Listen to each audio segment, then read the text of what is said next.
Effectivement, pendant les 10 jours, nous parlons de 3 anges, nous exhortent à quoi? Le thème est là. Les 3 anges nous exhortent à prier. Depuis mercredi, nous avons réfléchi, nous avons médité sur ce grand terme. Les 3 anges nous exhortent à prier. Et si vous n'avez jamais prié pendant les 10 jours, nous vous y convions afin que vous puissiez être une personne de prière. Et dans le séminaire, pour ceux qui seront patients, je vais vous présenter notre mode de prière. Pendant les 3 jours, nous avons réfléchi comment prier, dans quelles circonstances prier. Et hier, nous avons commencé un sous-thème qui disait la mission des dieux et la prière. La mission des dieux et la prière, nous sommes à la seconde partie. La mission des dieux et la prière, nous l'avons commencé au Jardin d'Éden, nous l'avons arrivé au désert, et après le désert, nous sommes arrivés à l'église primitive qui a été commencée par Jésus-Christ, notre Sauveur. Nous avons trouvé qu'avec Jésus-Christ, il a trouvé qu'il ne fallait pas qu'il travaille seul. Il pouvait même venir avec les anges du ciel qui n'ont pas connu de péché. Mais il a trouvé qu'il était mieux qu'il travaille avec les humains afin que les humains, comment connaître son grave les humains. Et c'est pourquoi nous avons commencé par combien? Ce qui était là hier. Combien? 12. Même si un a failli, il a été vite remplacé. Après le 12, 10 jours ont été consacrés pour la réception du Saint-Esprit. Combien de jours? 10. Comme nous venons de les avoir aussi. 10 jours au début de cette année 2022 ne sont pas sortis. Il y a un objectif que la hiérarchie veut pour son église, pour ses membres. 10 jours de prière, ne les ratez pas, mon frère. Ne les ratez pas, ma soeur. Ne les ratez pas, mon cousin ou ma cousine ou ma mère ou mon père. Ne les ratez pas. Parce que pour vous, c'est une occasion pour moi de renouer de bonnes relations avec mon Sauveur, de renouer des relations avec le ciel, afin qu'il pleuve, qu'il neige, je reste comme la flèche de la boussole, l'aiguille de la boussole. Et que même l'autre a utilisé une métaphore de cerf. Pour nous, c'est une serve qui nous conduira jusqu'à la fin de l'année 2022. Comme pour l'année 2021, nous avons consacré 10 jours. Voilà encore 10 autres jours où nous allons aujourd'hui parler de la mission des dieux et la prière. Cela n'est possible que quand nous avons accepté la réception du Saint-Esprit. Notre sujet va s'échelonner à 4 ou 3 étapes. La première étape, c'est une croissance rapide de l'Église du Nouveau Testament que nous venions de commencer hier. La deuxième étape, c'est la cause de manque de mission. Pourquoi? Et quand nous pouvons manquer la mission, et la troisième étape, c'est une expérience des années 80. Nous allons essayer de donner quelques recommandations à la fin et chacun pourra se positionner par la prière. Eh bien, nous allons prier Dieu pour que son Saint-Esprit nous illumine dans les 4 petites étapes que nous voulons développer. Gloire à toi, Seigneur. fait que nous nous paraissions, mais que toi tu paraisses et viennes parler à ton peuple. Et qu'ils sentent la mission pour laquelle tu les as déjà appelés dans cette église. Au nom de Jésus-Christ. Amen. La croissance rapide de l'église du Nouveau Testament, nous l'avons apprise hier. Il s'agit d'un rappel que Jésus-Christ a pris 12, les 12 ayant reçu le Saint-Esprit qui est tombé sur eux, vous le savez, qu'ils ont reçu parce qu'ils étaient ensemble. Nous avons trouvé qu'ils ont atteint 70, et après les 70, il y a eu 120, après 120, il y a eu 3000, et le jour de la Pentecôte, on est arrivé à combien? 5000. Et dans les 5000, on ne présente pas les femmes et les enfants, nous. On ne présente que les hommes. Ça veut dire, si on peut considérer les hommes, les femmes et les enfants, on arrivera à plus de 5000. Et ainsi, le commentateur de cette brochure nous a dit que s'ils sont arrivés à ce niveau, c'est d'abord, ils ont prié. Le fait qu'ils ont prié, le fait qu'ils se sont donnés à la prière, pendant combien de jours? 10 jours, ils ont reçu le Saint-Esprit. Après avoir reçu le Saint-Esprit, la troisième étape, c'est maintenant évangéliser. C'est la mission. Vous pouvez venir ici, vous pouvez être nombreux, mais si vous n'adhérez pas à la mission, celle d'amener d'autres pour qu'ils soient sauvés comme vous, alors vous n'y êtes que pour le défilé dans cette église. Dans l'église, la mission c'est de proclamer le message de combien d'anges? 3 anges. Et le deuxième jour, nous avons essayé d'esquisser les messages de 3 anges. Comme pour dire que quand vous avez prié, comme dans la famille de l'enfant qu'on a présenté, vous avez lu la parole de l'Éternel, elle sera quotidiennement. Vous recevez progressivement le Saint-Esprit. Essayez de vous demander, est-ce que vous avez déjà le Saint-Esprit? Est-ce que vous avez le Saint-Esprit dans votre maison?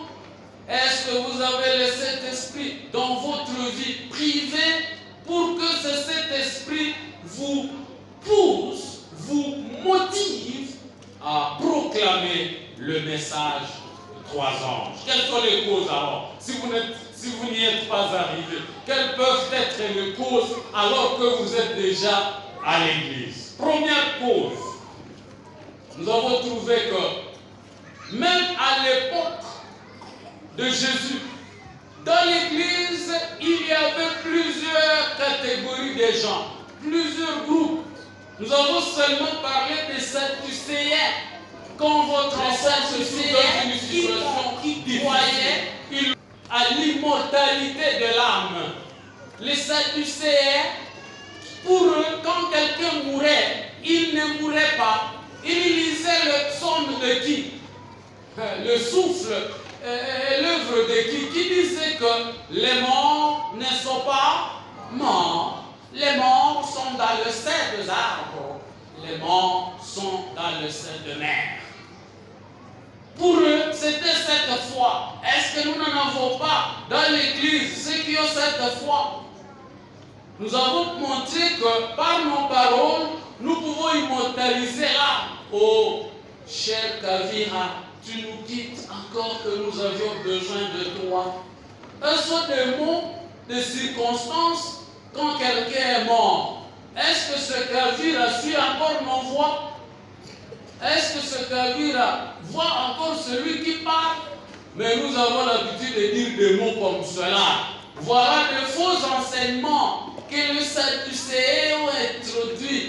Et nous, comme chrétiens, nous devons aider les amis qui ont encore de faux enseignements. Et ça, c'est le message du deuxième ange qui dit Babylone la grande est comment? est tombée. C'est nous qui devons la faire tomber en enseignant au monde et même à nos enfants que les morts sont déjà morts, ils sont en sommeil.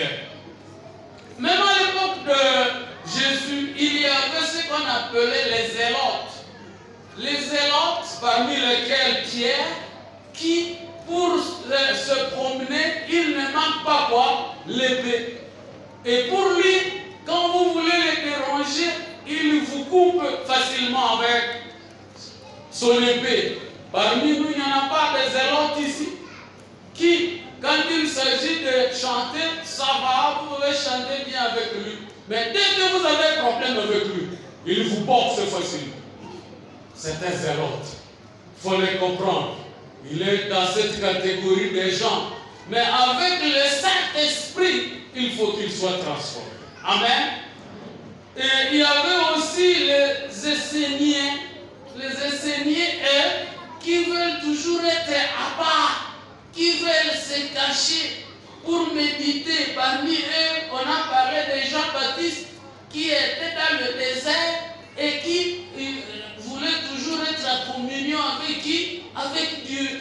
Et même à l'église actuellement, il y a de ces gens, de ce type de gens qui sont dans l'église, ce qui fait qu'avec leur état de vie, ils risquent de ne pas recevoir le Saint-Esprit.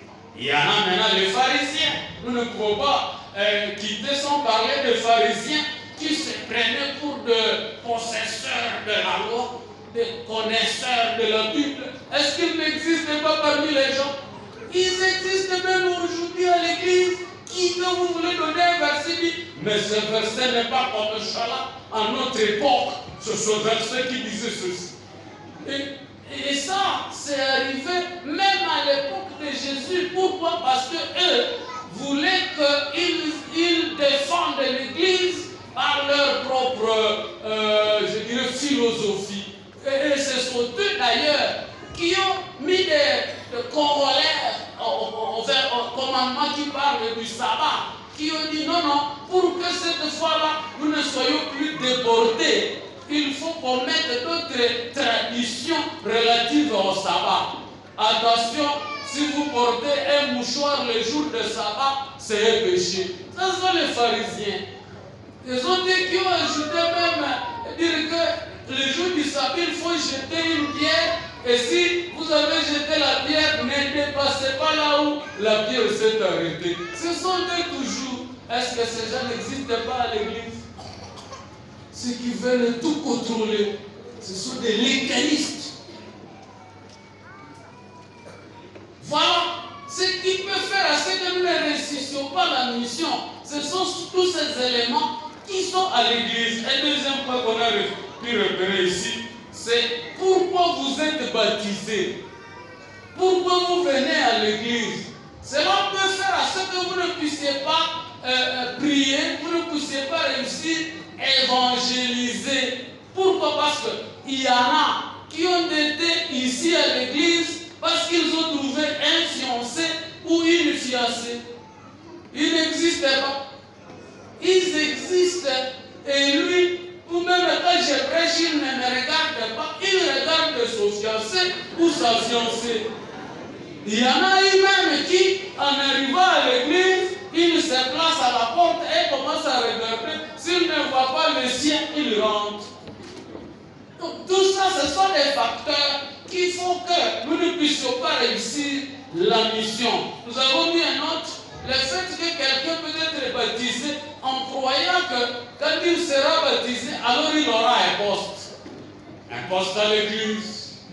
Il sera peut-être comptable d'une institution, ou il sera peut-être, je ne sais pas, premier diacre dans cette église. Ou bien peut-être, donc selon que lui a une vision, si je suis baptisé dans cette église, alors je serai dans tel poste. Et d'autres encore sont baptisés ici pour venir seulement déstabiliser. Tout ça, Satan prépare. Il y en a qui disent, bon, moi j'y vais pour qu'une fois baptisé, je serai comme si je suis déjà membre. Et mon rôle, ce sera pour seulement attraper les demoiselles de leur église. Et les gens croiront, non, c'est un bon vraiment chrétien. Alors qu'il a sa mission de faire chuter les filles ou de faire chuter les garçons. Donc nous devons beaucoup prier. C'est pourquoi les 10 jours sont là pour nous demander de prier. De telle sorte que ces gens-là qui sont venus à Christ, et vous le savez, ils venaient chacun avec un objectif. Vous trouvez la mère, l'épouse de Zébédée, qui dit à Jésus, eh bien, vraiment, j'ai déjà vu que tu es fort, tu es un héros. Fait que quand tu vas régner, mes fils, laisse s'asseoir où c'est. À gauche et l'autre à côté, droit. Les gens sont venus à Jésus-Christ en visant les postes. Vous aussi, vous êtes venus à Christ en visant quoi? En visant les fiancés. Dès qu'ils vous descendent, vous allez directement griller la viande des porcs. Vous êtes venus au Christ en visant quoi? Chacun doit répondre à cette question. Parce que le jour où vous serez dessus, on ne vous verra plus à l'église. Le jour où vous serez dessus, le jour où vous constaterez que vraiment l'ancien de l'église ne vient pas nous visiter chez nous, c'est que c'est une fausse église. Moi je quitte. Le jour où vous serez malade, ce sont les maladies qu'il faut souffrir les gens. Vous allez dire, les anciens démons qui n'ont pas le Saint-Esprit, au moins je vais ailleurs. Et effectivement, vous serez dans une hutte où on va prier pour vous. In the name of Jesus. Est-ce qu'on a déjà prié ici comme ça? Et les mamans vont dire, c'est là que nous avons. Parce qu'on les a trompés avec un petit enclin. In the name of Jesus. C'est un petit enclin. Mais Dieu est ici, il ne vous a fait pas. Le Saint-Esprit est ici. Et n'allez plus ailleurs, croyez que c'est là que vous aurez la guérison. Et c'est pourquoi on nous amène les 10 jours de prière. Ne manquez pas, mon frère, parce que vous serez dupé par le petit anglais. In the name of Jesus. Et il secoue la tête. Et vous pensez que c'est là qu'il y a le Saint-Esprit. Non, mon frère. C'est pourquoi on nous a demandé de lire Colossiens. Essayez de lire Colossiens. Chapitre 1er. Et on a lu pour nous le 4e et le 5e, 6e verset. Et après, je vais vous donner l'illustration. Une petite expérience.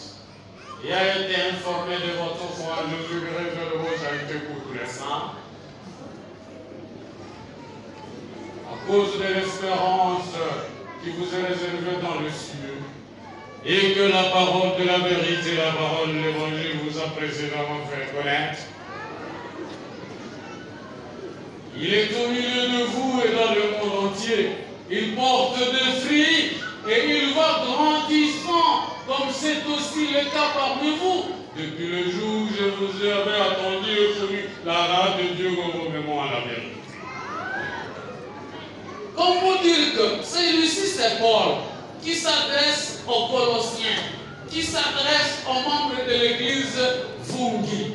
Selon que vous avez reçu cette foi, ne l'abandonnez pas. Ne l'abandonnez pas. Cette foi que vous avez déjà connue, les expériences que vous avez déjà, les cercles secrets, priez. Priez et Dieu va vous soutenir. Comme il a soutenu le monsieur et le petit enfant devant quoi? Devant les lions. L'exemple que je voudrais donner, c'est celui de, vous pouvez lire si vous voulez, Actes le chapitre 4, le verset 4. Beaucoup de ceux qui avaient attendu la parole crurent, et le nombre dont s'éleva en environ 100 000. Ça, j'ai déjà dit. Et je pense que c'est clair. Mais je voudrais quand même terminer par cette expérience une école qui, jadis, on a parlé avec un de vos membres ici, les années 80, nous avions une école qui, chaque année, faisait l'évangélisation. Et chaque année, il y avait des baptêmes dans cette école. Chaque année, il y avait des élèves sérieux. De telle sorte que cette école a formé même un président de culte. Pour vouloir dire que si nous pouvons nous mettre au service et accepter que le Saint-Esprit nous transforme, c'est nous-mêmes qui serons les premiers bénéficiaires. Nous-mêmes, quand on saura que cette fille est remplie du Saint-Esprit, ce garçon est rempli du Saint-Esprit, Dieu va vous chercher aussi un mari qui est rempli de quoi? Saint-Esprit. Il va vous chercher aussi un garçon rempli de, une fille remplie de Saint-Esprit. Et vos enfants seront remplis du Saint-Esprit. Et puis, même vous allez contaminer les autres qui vont être remplis du Saint-Esprit. Et c'est pourquoi on dit, il y aura une croissance rapide. C'est Dieu qui peut nous aider à atteindre cette croissance. Mais je voudrais voir combien veulent avoir cette croissance. Je voudrais voir les doigts de ceux qui veulent réclamer le Saint-Esprit. Pour toute l'année 2022, ils veulent cheminer avec le Saint-Esprit. Est-ce que vous pouvez vous manifester?